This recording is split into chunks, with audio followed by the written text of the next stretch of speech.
Hey guys, this is NATO King again, and on this episode of Toonstruck, as I promised, we're going to do some puzzle solving before we get back to exploring Cutopia. You may remember that this bartender was having a problem with a moose, or a mouse, depending on which accent he was using at the time. We can get a reward if we catch it. Can't seem to catch him. Unfortunately, that's a lot harder than it looks. He's just too fast. So, what do we do? Hey, Flux, why don't you go over there and grab that little sucker?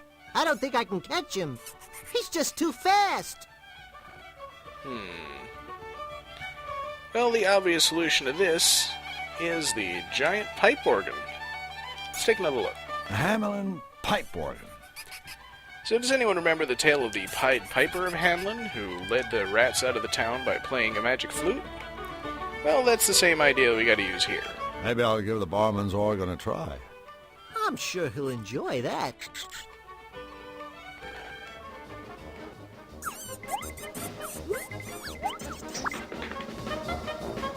And there we go. The mouse is now distracted. Unfortunately, if we try to do anything, we'll stop playing. That was magic, by the way! So what we need to do is lure the mouse to the mousetrap first. Can't seem to catch him. And now we'll distract him with the organ. Ready for another musical interlude? Play it again, Blank. And now very carefully click on Flux when he stops running around, and get him to activate the trap. Flux, go give that mousetrap a whack, would you? Check.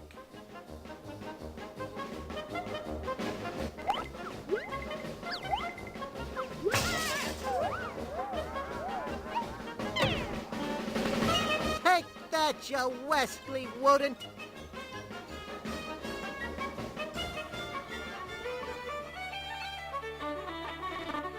Done yourself, wee man! Goodness me, you used the trap. I never meant for our wee pal to get popped! Oh, don't worry. As soon as we bend his skull back into shape, I'm sure he'll be just fine. Ugh, I suppose you're right. Perhaps it is for the best. Thank you, friends, for making me tavern a peaceful, happy place again. Oh, and without further ado, here's your reward, gentlemen. An old mug. That's our reward? I know. It's maybe too much, isn't it? But please, take it, I insist.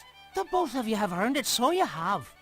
Flux, what are we going to do with this piece of junk? I got a few ideas. A leaky old tankard from the tavern. Well, we can probably find a use for that. But just as useful, let's go ahead and take that clobbered mouse with us. And he did want it out of the bar. An unconscious and slightly scruffy mouse. Hey, if it ain't nailed down, right? Anyway, before we're moving on, let's head back to the palace for just a sec. At warp speed, of course. So we don't have to deal with these guys. Or walking up the staircase. Because I think that beaten up old mug might make a good counterweight.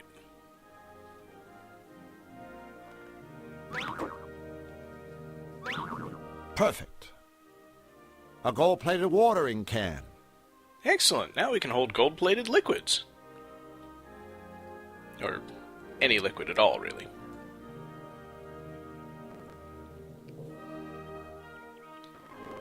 Alright, back to the far side of town square to see what lies beyond the borders of Cutopia. Although I guess it's just kind of more rural Cutopia. Or is it?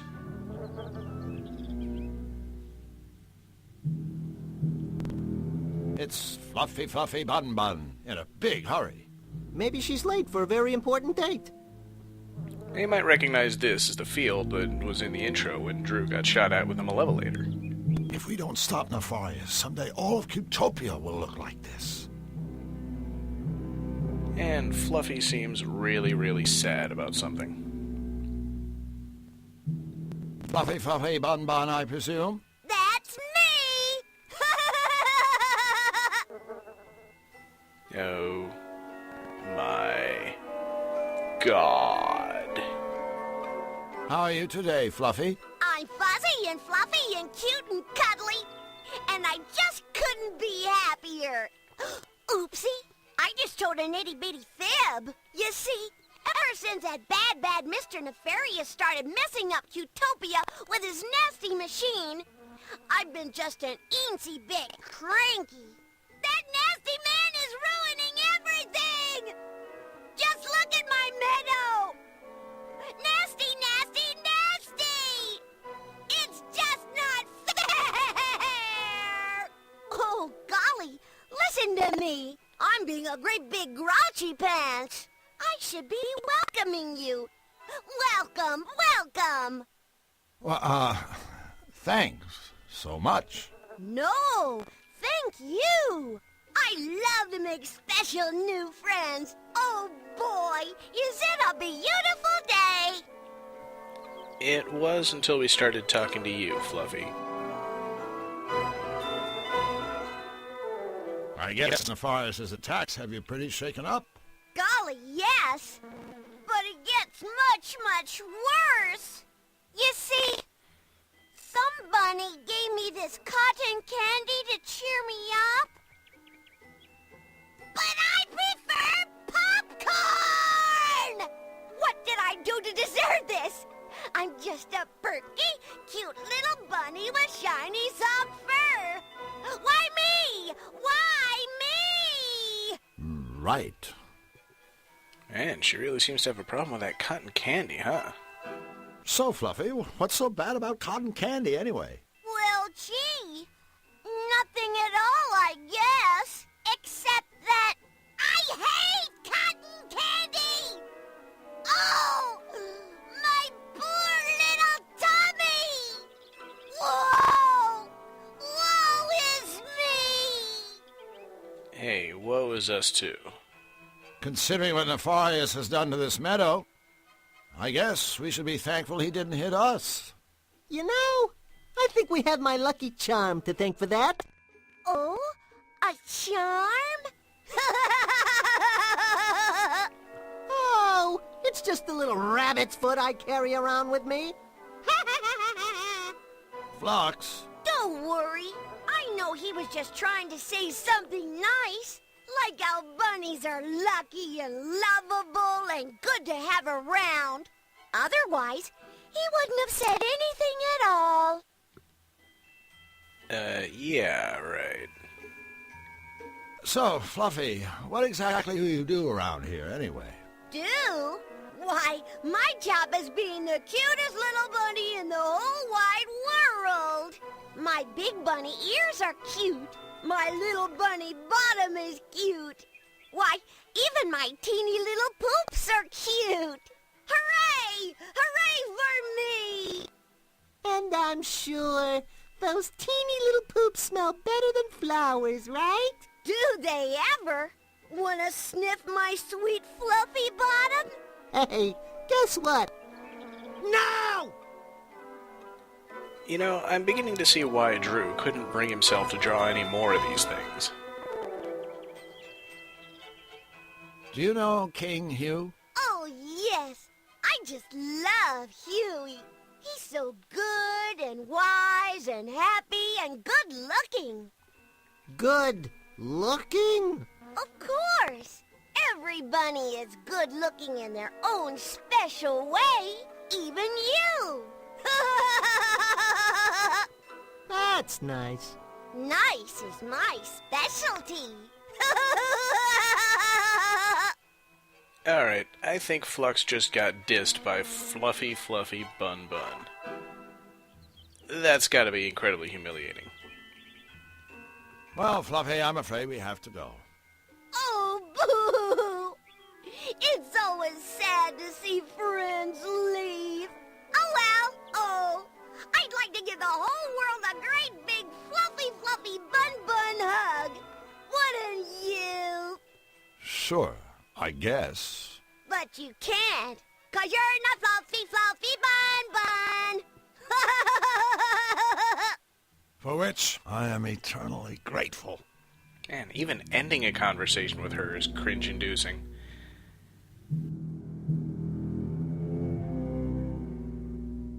Hey, it's Fluffy Fluffy Bun Bun. Big whoop. And that's a good way to end the conversation. The only thing we really need to know is that if we bring her some popcorn, she'll trade it for cotton candy. And we're hopefully going to do that as quickly as possible. Oh, hey, look! A cornfield! Let's go ahead and get some corn. I'm sure it wouldn't hurt if I just took one. That's what they said about Lay's potato chips. Thanks. Sweet Cutopian corn. So I guess all we need now is a way to cook it. Make popcorn out of it. And of course, I suppose there's also the scarecrow. Hello? Drew, what do you think you're doing? Well, I thought maybe, you know. You thought this rag-clad bundle of straw was alive, didn't you? No. Well, okay, maybe I did. It's not like I haven't seen weirder stuff. Oh, Drew. Even in my world, the scarecrow is just a... Hello? Scarecrow. You were saying? Hey, did one of you minxes call me a rag-clad bundle of straw? Or did that all happen in some beastly dream?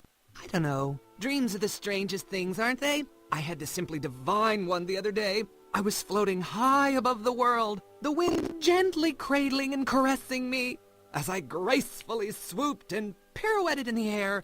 Oh, and through all of it, I was wearing this teal chiffon scarf that was to die for. Oh, it can be really quite devastating, waking up from a dream like that, can't it? Yeah.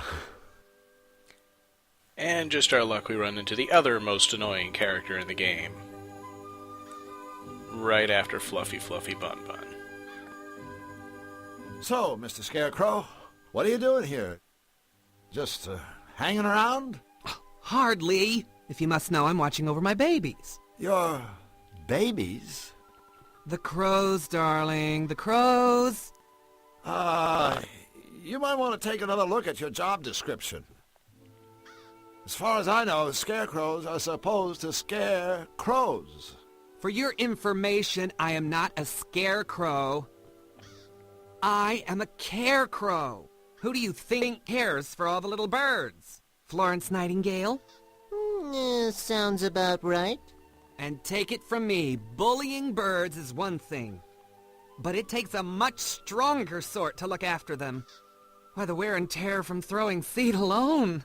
Just look at these hands. Are these the hands of the idol? I don't think so, sailor. Well, I suppose it's the price I pay for not wearing rubber gloves. But have you seen the gaudy colors those things come in? Yuck. No, thank you. I'd rather my hands fell off at the sleeve than be caught wearing those fashion faux pas. I know, I'm terrible, aren't I? Yes, you are. Well, I have to say, you are the smartest dressing carecrow I've ever met. Oh, you are a sweetheart, aren't you? Oh, I dig the cloak. It's good. This old thing? Hate it. I call it Cape Fear. It's not like I had any choice in the matter, you know. I'd give anything for a nice new outfit. Actually, I'd give this cloak. I'm afraid it's all I've got. I don't suppose you boys could find it in your hearts? Oh, but no, what am I saying? I've crossed the line. I'm asking much too much. I suppose we could help you out. Really? Would you? Am I hearing what I think I'm hearing? We're going clothes shopping for a scarecrow? Tell you what, you give us a cloak and we'll get you a nice sport coat or something. A sport coat? How positively dismal! No, this has to be the right outfit. I want something I can wear all day long and all year round, but it doesn't have to be out of this world. I don't want to have a hair out of place, nothing too sappy, and not too many bells and whistles. I don't want a big top, and definitely no cross-dressing. Got that? Sure. I know exactly the outfit you need. Yeah, so do I. A straitjacket. I hope you guys remember all that. Not that it's really going to help us pick out the right outfit. But we can use that cloak. We'll get it. Eventually. It must be kind of lonely for a sociable guy like yourself, hanging around in this empty cornfield. Yeah, I mean, face it. You could probably talk the ears off a cornstalk. Well, you fellas certainly have my number. I do like a good chinwag. Chatting with you is so much fun. I'm having a ball. I feel I could tell you two anything, everything, and you'd understand. Oh, good. Don't get me wrong, I love my babies. Bless their little feather hearts. But I'm afraid gossiping with them is a bit of a one-way street, if you know what I mean. To their credit, they are good listeners. And that's very important, as we all know. I mean, don't you just want to scream when you get stuck with someone who goes on and on and on, and doesn't let you get a word in edgeways? Yes! Now, we can always ask him for another description of his ideal costume, but that's a lot to keep track of. And who cares what he thinks of King Hugh? Well, we gotta be going. All right, boys, but don't forget about your friend the Carecrow. Be sure to keep me posted. As if I wasn't already. I am going to get as far away from this guy as possible. Like, hiding in the barn.